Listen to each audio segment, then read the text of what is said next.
Hello student, आप सभी का मेरे यूट्यूब चैनल में स्वागत है।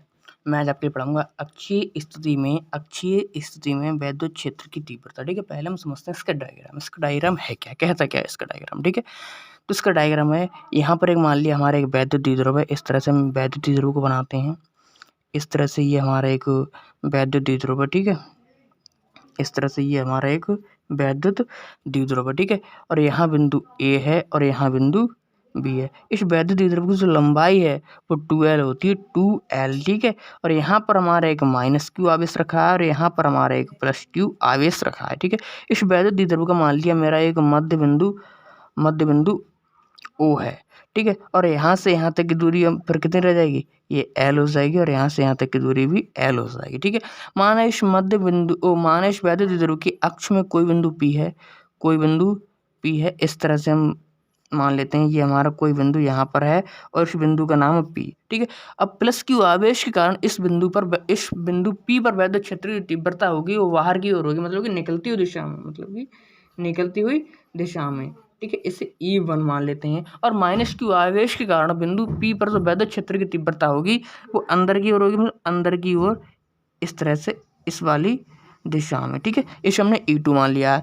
अब ये बिंदु O है, ये बिंदु हमारा O है। अब बिंदु O से बिंदु P तक की दूरी जो है वो हम R मान लेते हैं, R। ठीक है, वो बिंदु O से बिंदु P तक की दूरी हमने R मान ली, तो +Q आवेश से बिंदु P तक की दूरी कितनी होगी, क्योंकि बिंदु O से बिंदु P तक की दूरी तो R है। अब +Q आवेश से पूछा है तो टोटल दूरी में से इतनी दूरी घट जाएगी, तो टोटल दूरी यहाँ से यहाँ तक की तो R है। ठीक है, अब यहाँ से पूछ रहा है तो यहाँ से यहाँ तक की दूरी घट जाएगी और हो जाएगी R - L। ठीक है, R - L हो जाएगा। इसी तरह से -Q आवेश के कारण बिंदु P पर वैद्युत क्षेत्र की तीव्रता हो जाएगी, टोटल दूरी तो यहाँ से बिंदु O से बिंदु P तक की दूरी तो R है। ठीक है, अब इतनी दूरी और जुड़ जाएगी, ये है L, तो हो जाएगा R + L। ठीक है, यहाँ से यहाँ तक की दूरी। ये हमारा डायग्राम कंप्लीट होता। दोबारा समझ लें, इसमें अगर कोई समस्या हो तो। माना एक वैद्युत द्विध्रुव है। ठीक है, यहाँ A मान लिया, यहाँ B मान लिया। वैद्युत द्विध्रुव की जो लंबाई होती है वो 2L है। ठीक है, तो यहाँ इसका बिंदु कोई मध्य बिंदु O मान लिया, तो यहाँ से यहाँ तक की दूरी L हो जाएगी, यहाँ से यहाँ तक की दूरी भी L हो जाएगी। ठीक है, इस मध्य बिंदु की अक्ष पर ही कोई बिंदु P है जहाँ हमें वैद्युत क्षेत्र की तीव्रता ज्ञात करनी है। -Q आवेश के कारण ठीक है, -Q से बिंदु P तक की दूरी नहीं, बिंदु O से बिंदु P तक की दूरी R है। इस तरह से +Q आवेश से बिंदु P तक की दूरी R - L है और -Q से बिंदु P तक की दूरी R + L है। ठीक है, अब इसी को हम लिख लेते हैं। ये है हमारा, यहाँ लिखेंगे +Q आवेश के कारण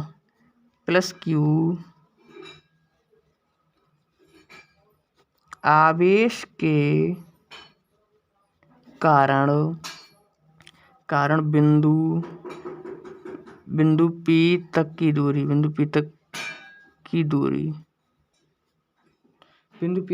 जो हो जाएगी R - L। ठीक है, इसी तरह से -Q आवेश के कारण बिंदु P तक की दूरी ये हो जाएगी R + L। ठीक है, यहाँ बिंदु लिखने के लिए रह गया, लिख लेना आप लोग। ठीक है, बिंदु अब निकालते हैं +Q आवेश के कारण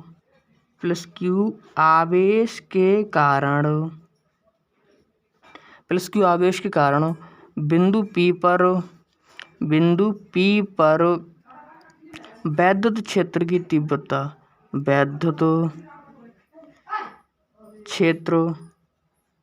की तीव्रता मान ली E1 है। E1 फिर मैं निकालते हैं E1 बराबर हो जाएगा हमारा वैद्युत क्षेत्र की तीव्रता का सूत्र क्या होता है, E बराबर 1/4πε0 के × Q/R²।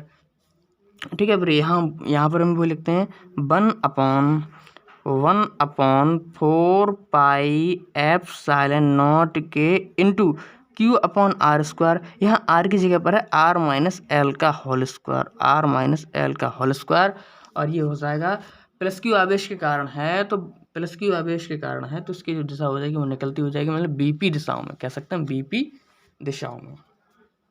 यहाँ लिख लो BP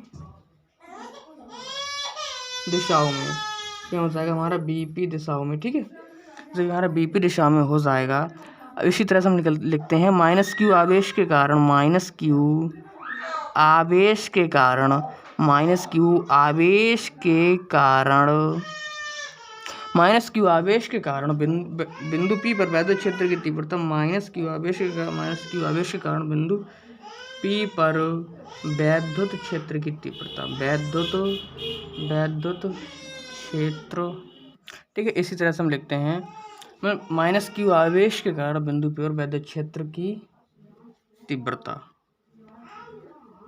वैद्युत क्षेत्र की जो तीव्रता हो जाएगी हमारी, हम इसे मान लेते हैं E2 है, ये हमारी E2 है। अब E2 बराबर हो जाएगा यहाँ से 1/4 पाई एप्सिलॉन नॉट के इंटू Q/R²। अब यहाँ R की जगह पर है R प्लस L का होल स्क्वायर, उसकी हो जाएगी PA दिशाओं में।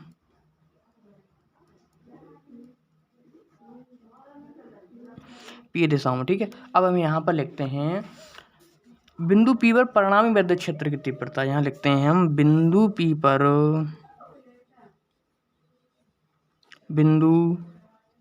पर परिणामी वैद्युत क्षेत्र की तीव्रता,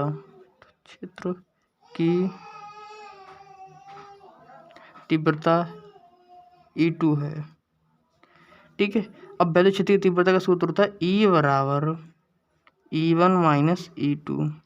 ठीक है, E बराबर E1 माइनस E2। बिंदु P पर परिणामी वैद्युत क्षेत्र की तीव्रता ज्ञात करनी है, तो इसका सूत्र होता है E बराबर E1 माइनस E2। ठीक है, अब E और E1 का मान कितना था, 1/4 पाई एप्सिलॉन नॉट के इंटू Q/R माइनस L का होल स्क्वायर, माइनस E2 का मान कितना था, 1/4 पाई एप्सिलॉन नॉट के इंटू Q/R प्लस L का होल स्क्वायर।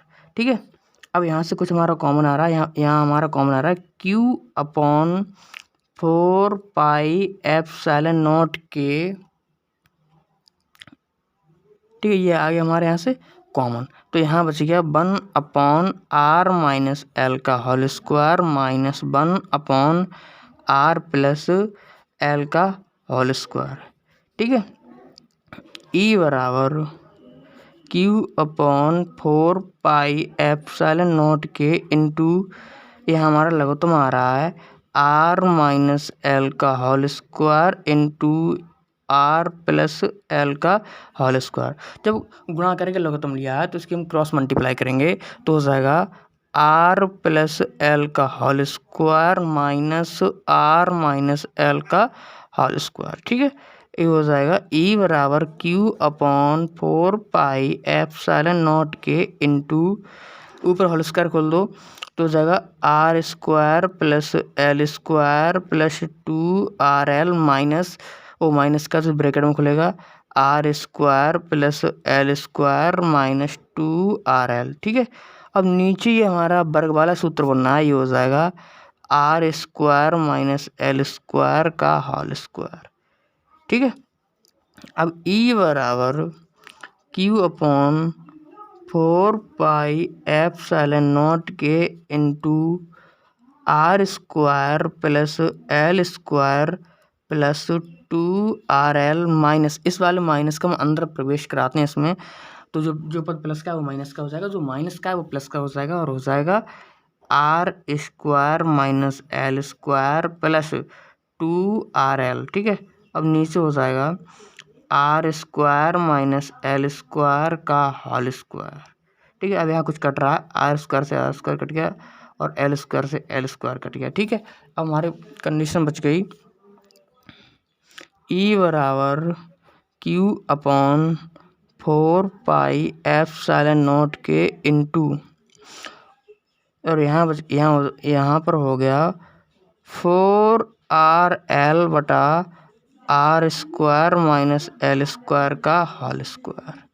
ठीक है, अब E बराबर से फिर पुराने तरीके से लिखते हैं 1/4 पाई एप्सिलॉन नॉट के इंटू 4RL को लिखते हैं हम 2L इंटू ये वाला Q आ जाएगा Q इंटू 2R, ठीक है, और हो जाएगा R² माइनस L² का होल स्क्वायर, ठीक है।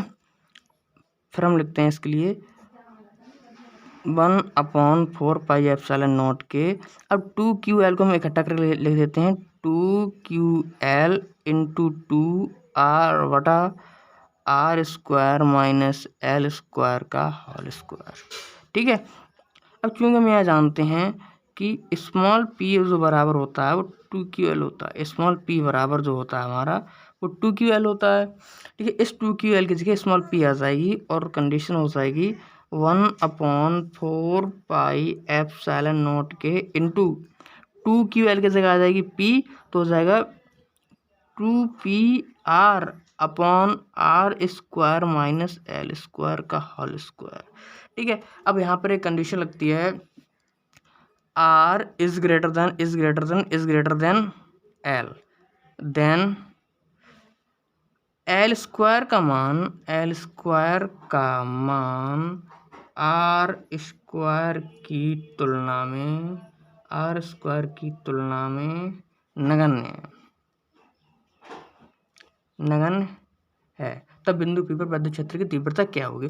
मतलब कहने का मतलब ये है कि जो L² का मान है वो R² की तुलना में नगण्य, मतलब 0 के समान है। L का मान 0 के समान है, जब यहाँ पर 0 लगाएंगे, L की जगह पर 0 लगाएंगे तो पूरी वैल्यू 0 हो जाएगी, ठीक है। तो रह जाएगा R² का होल स्क्वायर, ठीक है। लिख लेते हैं दोबारा। यहाँ कंडीशन हो गई थी 1/4 पाई एप्सिलॉन नॉट के इंटू 2PR बटा R² का होल स्क्वायर, ठीक है। ये कंडीशन रह गई थी क्योंकि वहाँ पर L का मान 0 हो गया था, तो L² का मान 0 का स्क्वायर भी 0 हो जाएगा और R² की पावर स्क्वायर हो गई थी, ठीक है। तो अब यहाँ से आगे करते हैं हम, तो 1/4 पाई एप्सिलॉन नॉट के इंटू 2PR बटा R² का होल स्क्वायर करेंगे तो R की घात 4 हो जाएगी, ठीक है। जब यहाँ एक R से एक कटता है ये तो हो जाएगा E बराबर 1/4 पाई एप्सिलॉन नॉट के इंटू 2P अपॉन R की घात 3, और विद्युत क्षेत्र की तीव्रता है तो इसका सूत्र क्या, इसका मात्रा क्या हो जाएगा, न्यूटन प्रति कूलम, ठीक है। यहाँ से मैं अक्षीय स्थिति का ये सूत्र प्राप्त हो गया। E बराबर 1/4 पाई एप्सिलॉन नॉट के इंटू 2P अपॉन RQ, ठीक है। इसकी थ्योरी रह गई थी, वो आप लिख लेना, थ्योरी हो जाएगी, समझें। ये चित्र और इसकी थ्योरी थी, इसकी थ्योरी नहीं लिखाई है, मैं थ्योरी लिख लेना। माने एक वैद्युत द्विध्रुवीय गैसीय माध्यम में रखा है जिसका परावैद्युतांक की है, इसकी अक्ष पर बिंदु P पर विद्युत क्षेत्र की तीव्रता ज्ञात करनी है। दोबारा समझें। माना एक वैद्युत द्विध्रुवीय गैसीय माध्यम में रखा है जिसका परावैद्युतांक की है, इसकी अक्ष पर बिंदु P पर विद्युत क्षेत्र की तीव्रता ज्ञात करनी है, ठीक है। उतना लिखने के बाद और चित्र बनाने के बाद फिर यहाँ से जो करते करना चालू कर देना, ठीक है। अगर वीडियो पसंद आई हो तो वीडियो को लाइक करें, चैनल पर नए हैं तो चैनल को सब्सक्राइब करें।